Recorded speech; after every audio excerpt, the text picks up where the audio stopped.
Looks like meat's back on the menu, boys!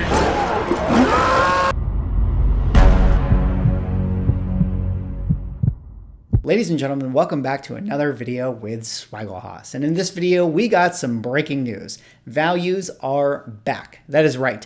Values are back on the menu, boys, because CLZ has announced that they've made a deal with Covrprice, who is going to be providing them values for their app. So in this video, I'm going to go over the news with you guys, and then later on, ask ourselves the question if the comic book collecting hobby is finally catching up in the tech space. But before I get into the video, if you guys could drop me a like or a comment or subscribe if you're enjoying the content, helps our channel doing those things I appreciate. But let's get into this video here today. Of course, the news we got to go over is this one right here, which is CLZ announcing that comic book values are back on the menu. In case you guys don't know, CLZ is a really good comic book catalog app. It's a tool that a lot of collectors have used to organize their collection, to just keep tabs on their collection. And one of the best features that this app had, emphasis on the word had, was that it was actually able to track the values for you because of some months back, this was actually connected with GoCollect, and GoCollect was providing, fair market values and recent sales and all of that data to this app. But when GoCollect redesigned their website, CLZ had to announce that unfortunately they were no longer able to do their partnership, and that really, hurt the app, because I think there was a lot of people in the community that really loved using this thing. And one of the best features about it was that you could see the values of your current comic books. Well, this app didn't have that for a long time, but they've just made their announcement that they've now partnered with Covrprice and comic book values are back on the menu. So let's hear from Alwyn here and see what he had to say. Hi all, September is getting closer, so time for an update about our upcoming collaboration with Covrprice for comic values. But first, a quick summary. CLZ Covrprice, what it's all about. CLZ and Covrprice are going to work together, which will give you comic values from Covrprice for both raw and graded comics. And that right there is actually one of the huge perks to this announcement, is that, based on what Covrprice has been doing recently, which we'll dive into more detail in a second, not only are they able to give kind of like the GPA and like the current values on the graded comic books, but they've actually been doing a lot of legwork to tracking the values of the raw comic books as well across various grades. I wonder how accurate that data is, especially for, raw books that are, golden and silver age books. Sometimes the numbers are so hard to accurately calculate for them. Let me know in the comments if you guys have had experience using Covrprice with their raw values. Do you guys feel like their raw values are actually accurate to what's going on in the market? Because it feels like it would be a really difficult thing to actually source all of the data for. But let's continue on here with the article. To get access to these comic values from Covrprice, you will need a subscription to Covrprice Unlimited plan, which is US $6.95 per month, and when paid yearly is $60 a year. You will also need an active subscription to your CLZ app or software. A grandfather account will not suffice. So that's definitely kind of a bummer. You're still going to need to, subscribe to Covrprice in order to get, the utility in the CLZ app, if in fact you actually want to see those values. That's a little bit disappointing because, before the values used to be free from that of GoCollect. I mean, as long as you use the CLZ app, you're also getting the values. And it does kind of beg the question, because Covrprice, to my understanding, also has, some sort of cataloging tool in their website as well. I do wonder what the benefits would be to subscribe to both Covrprice and CLZ if you can already catalog all your comic books in Covrprice and they're providing the values already. I don't really know why you need CLZ unless you just really like, the iPhone component to it because it's an iPhone app, which sort of, again, begs the question to Covrprice, why aren't you guys creating an app? But here's a quick preview of Covrprice in case you guys are unfamiliar. This is sort of what their tracking and value menus often look like. They'll show total recorded sales. They'll show the trends.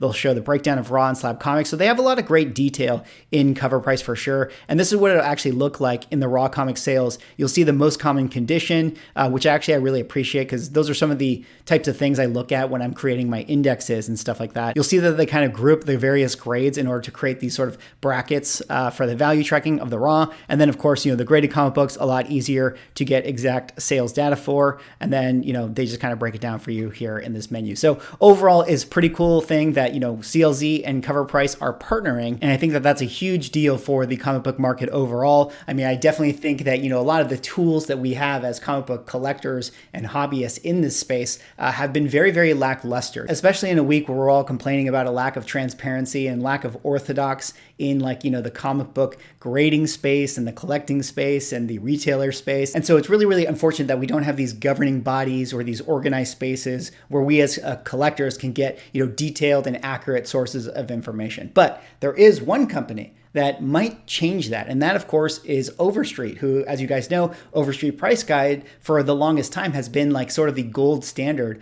of, what comic book values were, what first appearances were, what key comic books were, and they were really the first thing that started it back in the 70s. And recently, they've actually finally caught up to 2022 and have launched an online Overstreet guide, which I think is really, really exciting. This is actually something that was being promoted a lot at San Diego Comic-Con, and I didn't really get into it. I think that they're still in their beta phase, but so far, as I kind of like dig in and look at their website and, kind of go through all the stuff that they have to offer, it is very, very exciting. Like, it's definitely very, very clean, and it is exciting of what potentially this could be. And I do actually wonder, with Overstreet here, being that they have sort of the brand name of being sort of the, like I said, the gold standard of comic book values and stuff, I do wonder if this is going to be a game changer for them. I mean, like, take for instance, what's everything that's going on with like the Ultimate Fallout 4,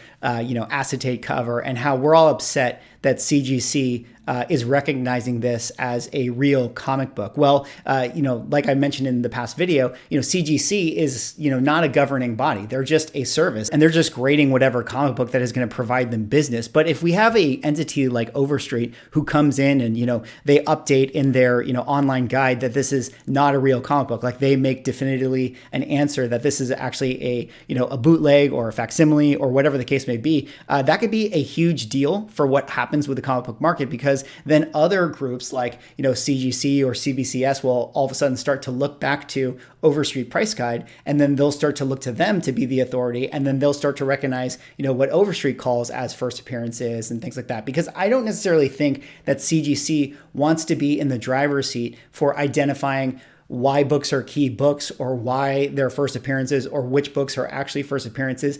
I don't think they want to do that. I think that they would actually rather just have some other place define those things, and then they can notate it on the labels. And if Overstreet really steps into the digital space, I think that this can be a game changer. Now, the only problem with the Overstreet guide that I see right now is the question is, where are they going to get their data? Because they still feel like GPA kind of controls everything as far as what the fair market values are. And Overstreet Price Guide, they come out with them every year in their, hardcover guides and things like that, but the prices are never reflective of what's going on in the current market. They're certainly not reflective of eBay, which, eBay is the most sort of accurate way we can tell what the prices for comic books are at any given time. So will Overstreet be partnering with GPA in order to provide sales data? How is Overstreet going to be getting their data and their values overall? Or are they going to be defining it like they used to do in the past? If they define it like they used to do in the past, I don't think that Overstreet is going to be a tool that people are going to want to use, because it's just not going to be accurate to what the market is doing at any given time. But if they do partner with some of these other, programs, or maybe they start to track the values themselves, they have dealers and auction houses provide them the information and they have their own info, then I think that could be a game changer. And I do think that the Overstreet brand will definitely carry a lot of weight in this market, even more than that of Covrprice, even more than that of, other things like Go Collect. So it'll be really interesting to see. But, I just wanted to make a quick video talking about how CLZ is bringing values back into their app. I think that that is very, very cool. I do still think that there's a huge opportunity for any company that ends up stepping up into the space, like a one-stop shop or a one place to find everything that you need as a collector, from pricing to an iPhone app to cataloging your comic books to news to blogs to things like that. It still feels like everything is dispersed amongst many different companies. And it really just feels like any one of these companies could step in and really just provide that overall holistic service. And if they did, I definitely think that they would win in the market. Let me know what you guys think. Are you guys going to be using CLZ again? Are you guys excited? Do you guys already subscribe to Covrprice? Let me know in the comments. What do you think about Overstreet? Do you think that Overstreet guide online could be a big game changer? Anyways, drop me a like, comment, subscribe if you're enjoying the content, and we'll see you in the next video.